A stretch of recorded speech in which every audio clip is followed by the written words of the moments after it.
Hello friends आपको समस्त को साइकोलॉजी ऑनर्स क्लास को स्वागत। आज वीडियो रे आमे जानिबा +3 फर्स्ट ईयर सेकेंड सेमिस्टर जो माने आगो को देबे सेमानकर कोर पेपर 3 जो आपण मानकर रहिछि बुझि परछन्ती। कोर पेपर 3 जो आपण मानकर रहिछि ए कोर पेपर 3 रो किछि लॉन्ग क्वेश्चन आपण मानकु देबी जोटा कि 100% ग्यारंटी देछि आपण मानकु कहूछि आपण मानकर एग्जाम रे आसीबो। आ मु फास्ट तुम मानक ऊपर आशा विश्वास करी तुम मानक मु फास्ट दूची किंतु फास्ट तो तुमर एग्जाम हेनी फास्ट हम फोर्थ सेमिस्टर बुझीपार फास्ट फोर्थ सेमिस्टर हम किंतु फास्ट मु तुम मानक सेकेंड सेमिस्टर रो इंपोर्टेंट क्वेश्चन दे दूची। ठीक अच्छे आज ठारू आपण माने घरे बसिकी ए सब को नोट करिकी पूरा रेडी होगी रही था कौ मुहूर्त में सेकेंड सेमिस्टर नोटिस आसीजिवो। ठीक अच्छे यार आंसर कौट पाइबे आंसर मु कोर 3 रो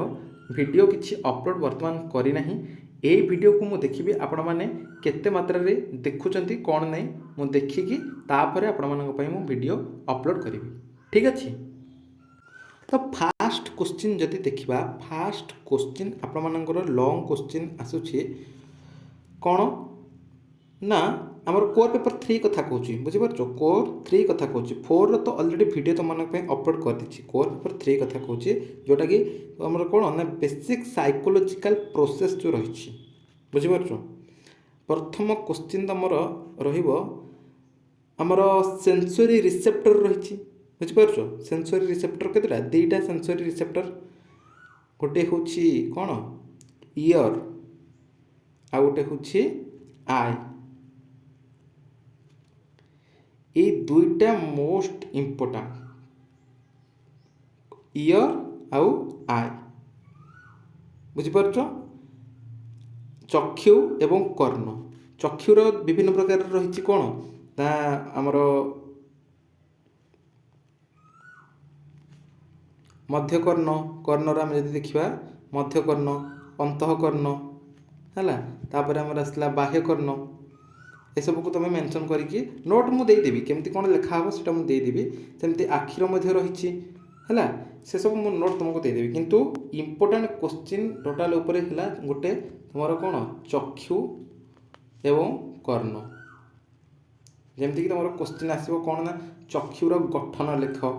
बा कर्णर गठन वर्णना कर प्रायतः चक्षु और कर्ण यही दुईटा मोस्ट इम्पोर्टेंट 100% क्वेश्चन आसूची प्रीवियस ईयर क्वेश्चन देखिबो देन तापरे ता पूर्व वर्षर क्वेश्चन मध्य देखिबो ए चक्षु और कर्णटा प्रायतः आसूची हैला तो तुम माने देखिबो एई दुईटा मोस्ट इम्पोर्टेंट ता सहित से कर्ण रे मध्य गोटे रहिछि कोन ट्रांसडक्शन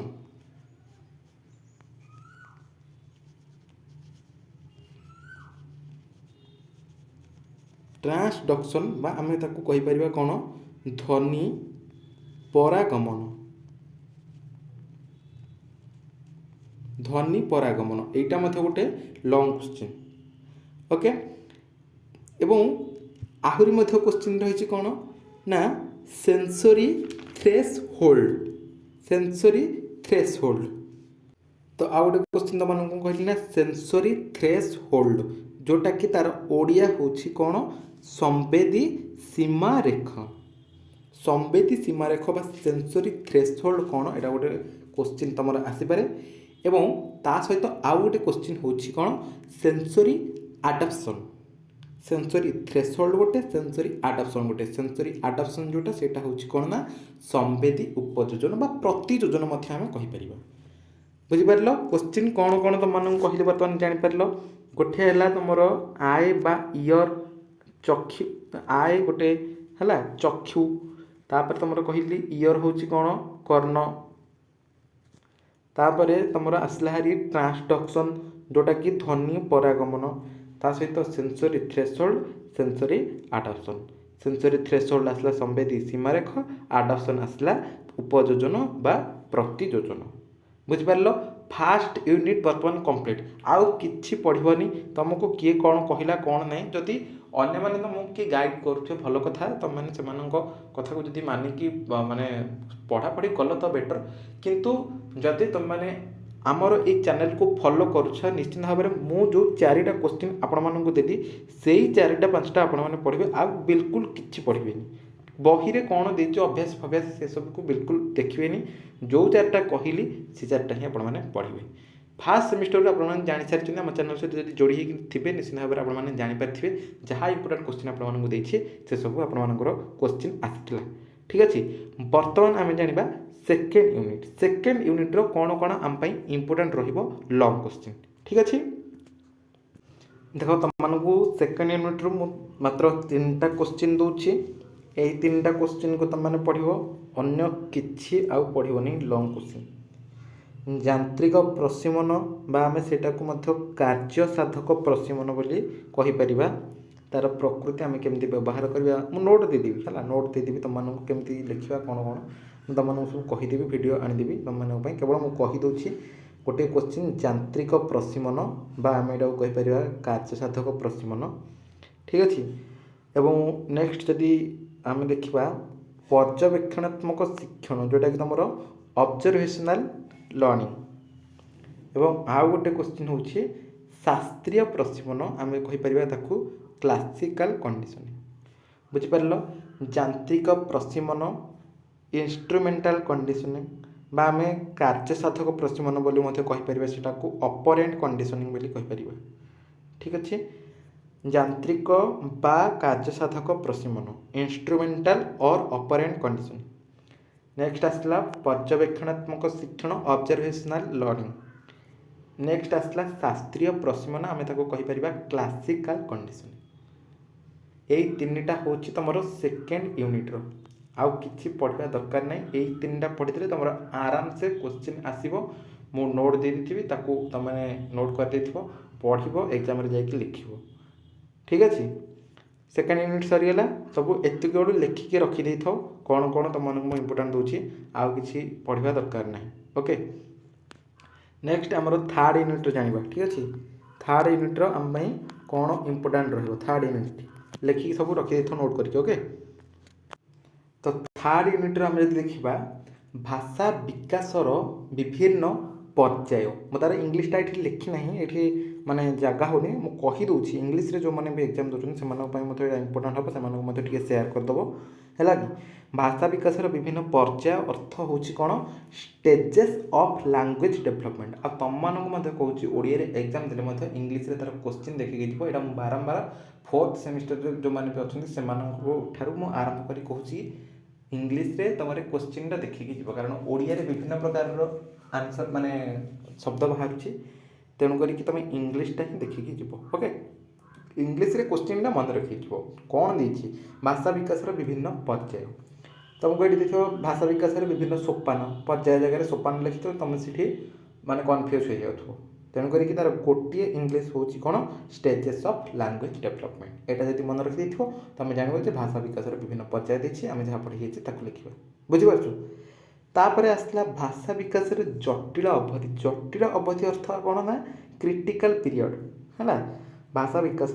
जटिल अवधि क्रिटिकल पीरियड कंट्रोवर्सी नेक्स्ट आसला भाषा दोष आउ त्रुटि हाँ आर आ सहित जड़ित कारण गुड़िक कौन से तुम लिख है भाषा दोष त्रुटि आमर कौन स्पीच एरर ठीक अच्छे स्पीच एरर आ तार इम्प्लिकेशन जाक लिख ओके। 3टा क्वेश्चन भाषा विकास विभिन्न पर्याय गोटे क्वेश्चन नेक्स्ट आसला भाषा विकास जटिल अवधि भाषा दोष और त्रुटि भाषा विकास विभिन्न पर्याय अर्थ आसला आमर कौन language of stages of language development then तापर आसला आमर भाषा विकास जटिल अवधि आसला क्रिटिकल पीरियड कंट्रोवर्सी भाषा दोष और त्रुटि आसला स्पीच एरर तार इम्प्लिकेशन जाक लिख ओके। एबे आम जाना fourth unit okay fourth unit कौन कौन सब इम्पोर्टाट लॉन्ग क्वेश्चन ठीक अच्छे। तो फास्ट आसूची इंडक्टिव रीजनिंग अर्थ अवगमनात्मक विचारकरण नेक्स्ट आसला निगमनात्मक विचारकरण आसला आमर कौन डिडक्टिव रीजनिंग है इंडक्टिव रीजनिंग डिडक्टिव रीजनिंग समस्या समाधान सोपान अर्थ आसला कोटा ना स्टेप इन प्रॉब्लम सॉल्विंग आसला समस्या समाधान सोपान नेक्स्ट आसूची समस्या समाधान को प्रभावित करुवा उत्पादकरण अर्थ आप्रोच है समस्या समाधान को प्रभावित करुवा आप्रोच अर्थात प्रोब्लेम सॉल्विंग आप्रोच जो रही सेटा क्वेश्चन जापार अवगमनात्मक विचारकरण गोटे निगमनात्मक विचारकरण गोटे समस्या समाधान विभिन्न सोपान गुड़िक लिख सेटा गोटे एवं समस्या समाधान को प्रभावित करुवा उत्पादकरण सेटा गोटे अवगमनात्मक विचारकरण है इंडक्टिव रीजनिंग निगमनात्मक विचारकरण है डिडक्टिव रीजनिंग समस्या समाधान विभिन्न सोपान होछि step in problem solving next आसुची समस्या समाधान को प्रभावित करुवा उत्पादकरण होछि प्रोब्लेम सॉल्विंग अप्रोच बुझिपार ये थिला तमर +3 आउ क्वेश्चन नहीं मात्र ये 15 गोटी क्वेश्चन तुम मानू मु दौछि यही 15टी क्वेश्चन को यही 15 दिन भितर तमें प्रिपेयर हो जाओ कारण बहुत कम समय भितर तुम मानकर एग्जाम होबाकू जाउछि आज तुम मैंने यह को नोट करके रखिदे यही 15टी क्वेश्चन जो तुम मानक देली यही सब क्वेश्चन हूँ most important question for your second semester core 3 बुझिपार सेकेंड सेमिस्टर तुम जो कोर 3 पेपर रही तापाई मोस्ट इम्पोर्टाट क्वेश्चन आज तुम मानक मुझे मु यार आंसर वीडियो अपलोड करी किंतु आंसर वीडियो से अपलोड करी तुम मैंने जिते बड़े निश्चित माने कमेंट करिवो सेतिकी बेले मु तुम आंसर वीडियो अपलोड करदेवी मु बर्तमान किंतु तुम माने 4टा जाक यूनिट कोर 4 रो 4टा जाक यूनिट रो क्वेश्चन लॉन्ग क्वेश्चन ता सहित कोर 3 रो 2 मार्क बा 1.5 मार्क आम जदि कहिबा से क्वेश्चन जाक तुम अपलोड कर देछि ताकू तुम निश्चित भाव में देखिबो एवं नोट मध्य करिवो ओके ठीक अच्छे ये वीडियो आ बेसी किछ कहू नहीं बर्तमान वीडियो एतिकी देखा आउ एक वीडियो रहिले आज्ञा नमस्कार।